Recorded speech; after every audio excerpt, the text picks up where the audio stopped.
അപ്പൊ റിഹേഴ്സൽ തുടങ്ങാം. ചന്തു, പുതിയ 2 ഡയലോഗ് ഉണ്ട്, നോട്ട് ചെയ്തോ? ഓക്കെ. ആ പറഞ്ഞ മാഷെ. നിധി നിധി നിധി, നിധി എന്ന് വിധി, വിധി എന്ന് നിധി, ആ വിധി ഈ വിധി ദുർവിധി. ഇതെന്താ മാഷെ, ഇതൊന്നും ആർക്കും മനസ്സിലാവില്ലല്ലോ. എല്ലാവർക്കും മനസ്സിലാവണമെന്നുള്ള നിർബന്ധമൊന്നും വേണ്ട. ഈ മനസ്സിലാക്കാൻ കഴിയാത്തതിനാണ് സ്റ്റാൻഡേർഡ് എന്ന് പറയുന്നത്. നമ്മൾ പോലും ചിന്തിച്ചുണ്ടാക്കാത്ത കാര്യങ്ങൾ മറ്റുള്ളവർ ചിന്തിച്ചുണ്ടാക്കി നമ്മളെ പുകഴ്ത്തും. ഈ മാഷ ഒരു സംഭവം തന്നെ. Thank you. അപ്പൊ നമുക്ക് തുടങ്ങാം. ദൈവം തന്ന നിധി, പ്രപഞ്ചം തന്ന നിധി, സ്വപ്നം തന്ന നിധി. ആ നിധി അതെവിടെ? കൊണ്ടുവരൂ. കൊണ്ടുവന്നു കൊണ്ടുവന്നു കൊണ്ടുവന്നു. ഇത് തുറക്കാൻ വീണ്ടും ഒച്ച വെച്ച് ബുദ്ധിമുട്ടണോ? വേണ്ട വേണ്ട വേണ്ട. അയ്യോ,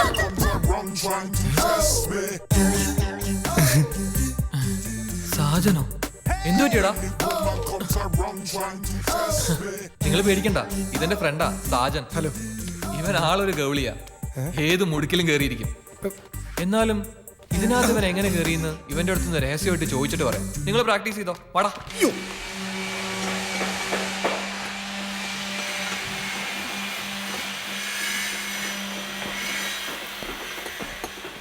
ശ്യാം, നീ അതൊന്ന് മെഷർ ചെയ്തേക്ക്. ഓക്കെ. ആ മാഡം, ടി വി നമുക്ക് അവിടെ പ്ലേസ് ചെയ്യാം.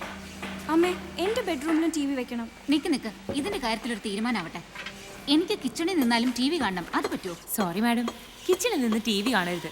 കോൺസെൻട്രേഷൻ ഒന്നും തെറ്റിയാ ഫുഡ് ചീത്തയാവും, പിന്നെ അപകടങ്ങൾക്കും സാധ്യതയുണ്ട്. കുട്ടി അതൊന്നും അറിയണ്ട, ഇവള് പറയുമ്പോൾ അങ്ങ് ചെയ്തു കൊടുത്താൽ മതി.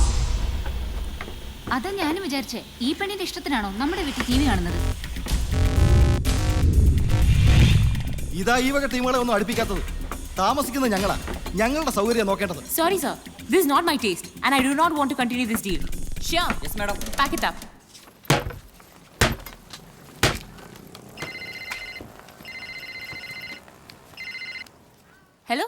ഹലോ, ഞാൻ വിവേക്, സാജന്റെ ഫ്രണ്ടാ. ഞാനിത് പ്രതീക്ഷിച്ചതാ.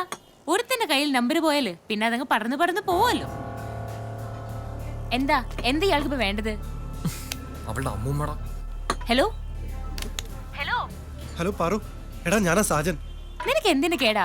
നീ എന്തിനാ എന്റെ നമ്പർ? എടി നിന്നെ ഇവൻ ലൈൻ അടിക്കാൻ വേണ്ടി വിളിച്ചൊന്നുമല്ല, അത്യാവശ്യമായിട്ട് ഞങ്ങൾക്ക് നിന്നെ ഒന്ന് കാണണം. ഞാനിപ്പോ നല്ല മൂഡിലല്ല, ഒരു വർക്ക് കഴിഞ്ഞു പോയി. എനിക്ക് ചെറിയൊരു ആപത്തുണ്ട്, നീ എന്നെ ഒന്ന് രക്ഷിക്കേ, വരില്ലേ? നിങ്ങൾ വലിയ ഫ്രണ്ട്സ് ആണെന്ന് പറഞ്ഞോണ്ടാ ഞാൻ വിളിച്ചത്. ഇവൻ വിളിക്കാനുള്ള മൂഡിലും അല്ലായിരുന്നു. അവനെന്താ പ്രശ്നം?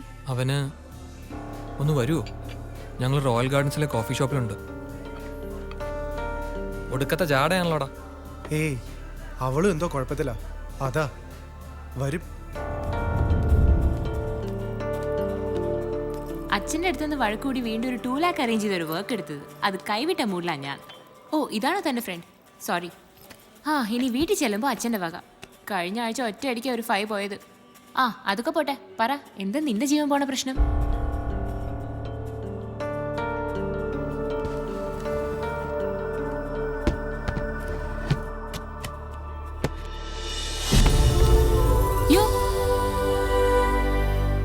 ഇങ്ങനെ കുറെ വിളി ഞങ്ങൾ രണ്ടുപേരും മാറി മാറി വിളിച്ചിട്ടിരിക്കുക.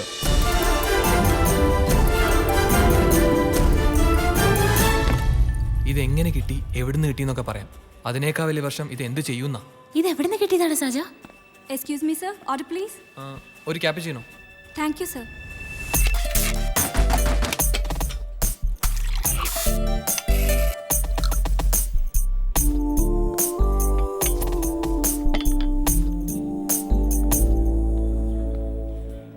നിങ്ങൾ എന്തെങ്കിലുമൊക്കെ ഒന്ന് തീരുമാനിക്കുക, അല്ലെങ്കിൽ എനിക്ക് വട്ടാവും. ഒറ്റയടിക്ക് 10,000 രൂപ കൂടുതൽ എനിക്ക് കിട്ടിയിട്ടില്ല, ഞാൻ കണ്ടിട്ടുമില്ല.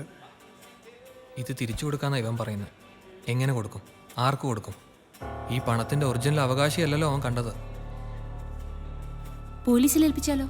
അതാ ഞാനും പറഞ്ഞു. അത് പിന്നെ എങ്ങും എത്തത്തില്ല, പല പീസുകളായിട്ട് പല പോക്കറ്റിലേക്കും പോകും. എടാ, നിനക്ക് ദൈവവിശ്വാസം ഉണ്ടെങ്കിൽ ആ ദൈവം കാണിച്ചു തന്ന വഴിയാ ഒന്ന് രക്ഷപ്പെടാൻ. ഈ കാശ് എടുത്ത് ബിസിനസ് ചെയ്യാനാ ഇവൻ പറയുന്നു. പെട്ടെന്ന് അങ്ങനെ ചെയ്ത കാശ് എവിടെ നിന്ന് കിട്ടിയെന്ന് ഓർത്ത് എല്ലാവർക്കും സംശയമാവില്ലേ?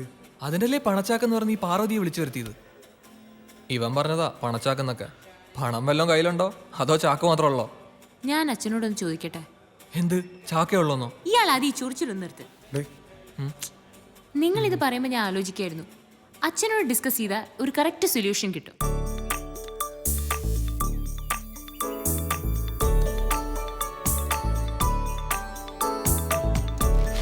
കാശ് കളയാൻ എന്തോ പുതിയ പരിപാടി ഒപ്പിക്കുന്നുണ്ട്. അച്ഛാ,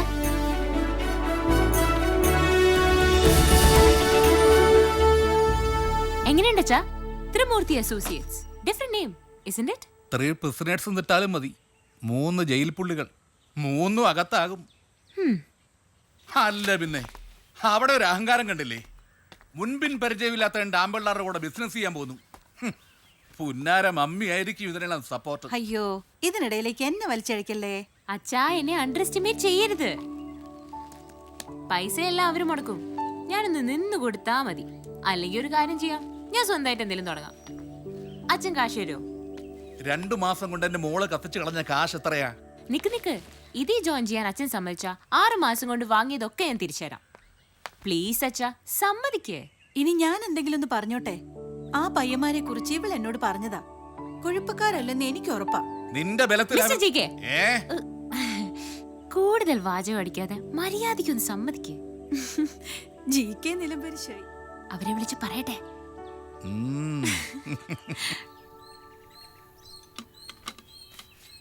ദേ ചായ. ഇന്നേട്ടാ,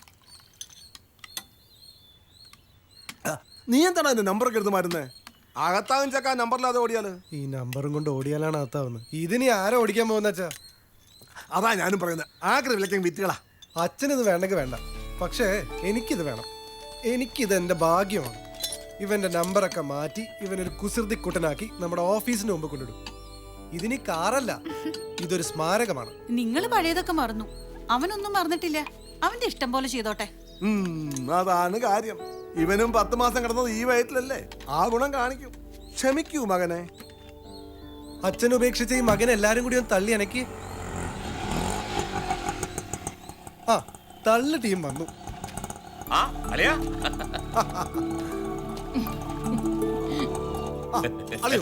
ഇവിടെ ഒരു തർക്കം.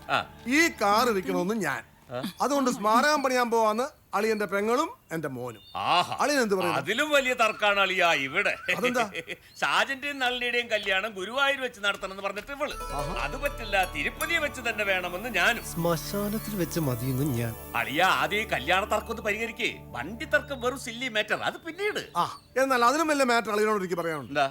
എന്റെ ഈ മോൻ അടുത്ത ആഴ്ച മുതൽ ആരാ? അതെന്താ, ഇവൻ ആഴ്ചയിൽ ഒരിക്കൽ മാറുന്ന തന്നെ വേണോ? അതല്ലളിയാ, ഈ കുടുംബത്തിൽ നടക്കുന്ന എന്ത് കാര്യങ്ങളും അറിയാനുള്ള അവകാശം ഞങ്ങൾക്കും ഉണ്ട്. അല്ല അളിയ പറയാൻ വന്നത് പറ. അത് എങ്കിൽ അവൻ തന്നെ പറയട്ടെ. വേറെ ഒന്നുമല്ല അമ്മാവ, ഞങ്ങള് 2-3 പേര് കൂടി ഒരു ബിസിനസ് തുടങ്ങാൻ പോവാ. എന്റെ മോളുടെ ഭാഗ്യം. അതെ എളിയാ, ഇച്ചിരി വിശാലമായ പരിപാടിയാ. Real estate, rent a car, ട്രാവൽസിന് മാനേജർ ഞാനാ. വാസൂട്ടിന് കലക്ക് അളിയാ. എന്നാ നമുക്കിനി ഒന്നും ആലോചിക്കണ്ട അളിയ, ഇവരുടെ കല്യാണം അങ്ങ് അമേരിക്ക വെച്ച് നടത്താം. ഹണിമൂൺ അങ്ങ് ജപ്പാനിൽ ചേച്ചിയുടെ ഒരു ചാട നോക്കിയേ. പോടി. എന്റെ കല്യാണം ഈ ടാക്സിയിൽ വെച്ച്, എന്റെ ഹണിമൂണും ഈ ടാക്സിയിൽ വെച്ച്.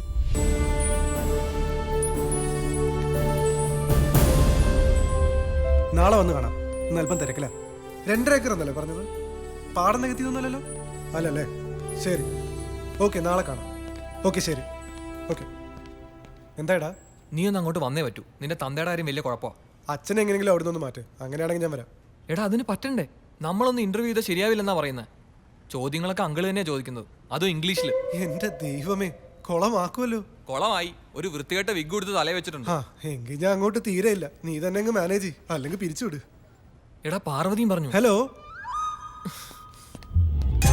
Want certificate university mark list and getting a rank come for here and how many year bond working here?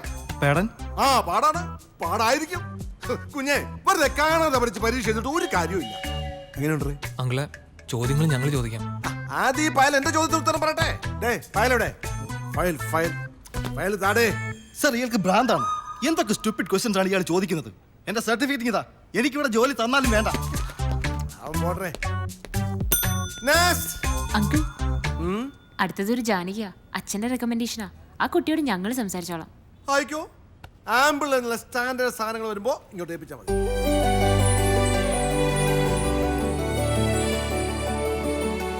ഇരിക്ക്. Thank you madam. ഇനി നിങ്ങൾ നടത്തിയോ? ഞാൻ ചോദിച്ച പോലെ ഇത്തിരി കേറ്റി തന്നെ ചോദിച്ചു. രക്ഷപ്പെട്ടു. സർ, ആ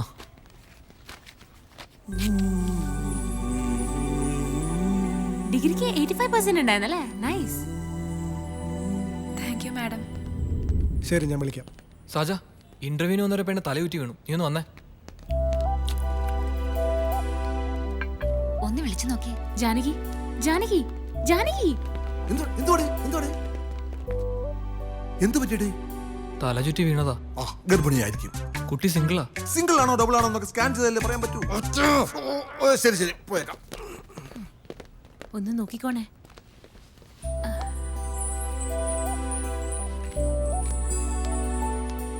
ഭക്ഷണം കഴിക്കാഞ്ഞിട്ടാണെന്നാ തോന്നുന്നത്. കുറച്ച് ബുദ്ധിമുട്ടില്ലാന്ന് അച്ഛൻ പറഞ്ഞിരുന്നു. ഞാൻ എന്തെങ്കിലും കഴിക്കാൻ മേടിച്ചിട്ട്. എന്തെങ്കിലും നല്ലൊരു ജോലി ഇതിന് കൊടുക്കാൻ പാറുവിനോട് പറ. മാന്യമായ ശമ്പളവും.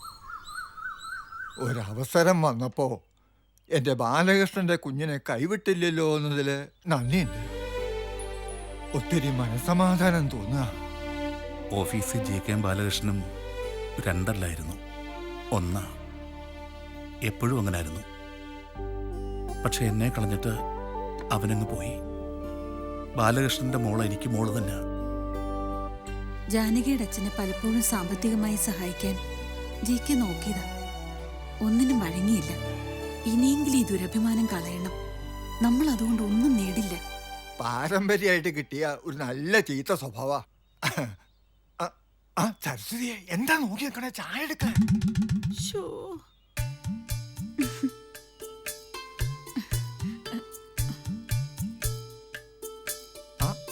എന്താ എല്ലാവർക്കും ഒരു പരിങ്ങല്? മുത്തച്ഛ, ചായ ഇടണമെങ്കിൽ പാലും പഞ്ചസാരവും തേയിലയും വെള്ളവും ഒക്കെ വേണ്ടേ? അതിനിവിടെ വെള്ളം മാത്രമേ ഉള്ളൂ. പിന്നെ ഇങ്ങനെ ചായ ഇടുന്നേ?